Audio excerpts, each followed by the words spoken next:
Sisters and brothers of America,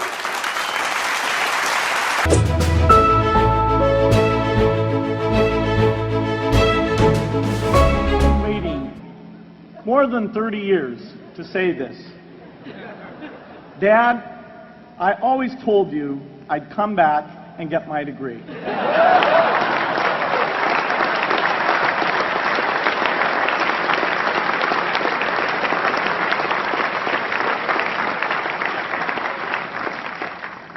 I want to thank Harvard for this honor. I'll be changing my job next year, and it will be nice to finally have a college degree on my resume.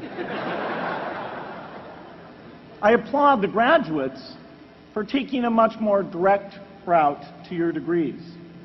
For my part, I'm just happy that the Crimson called me Harvard's most successful dropout. I guess that makes me valedictorian of my own special class.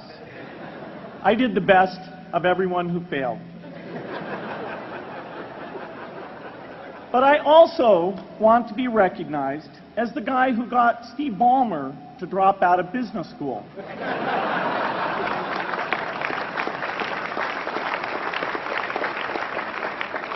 I'm a bad influence.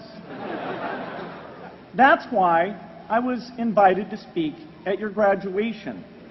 If I'd spoken at your orientation, fewer of you might be here today.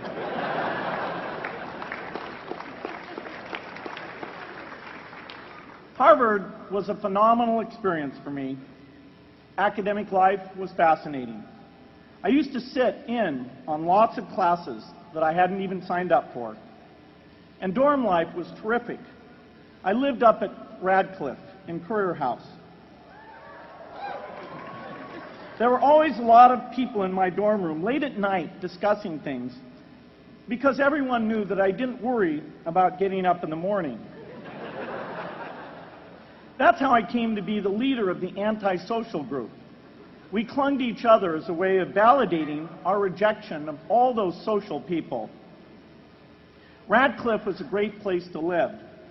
There were more women up there, and most of the guys were math science types.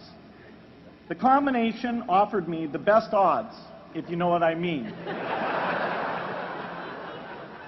That's where I learned the sad lesson that improving your odds doesn't guarantee success.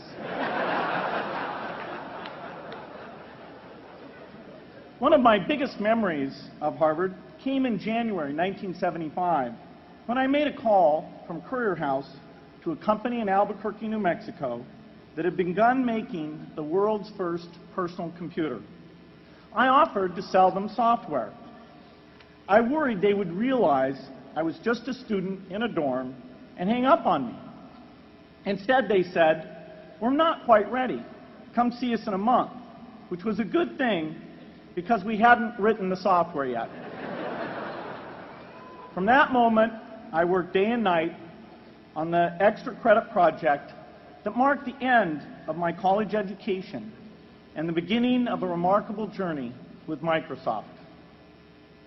What I remember above all about Harvard was being in the midst of so much energy and intelligence.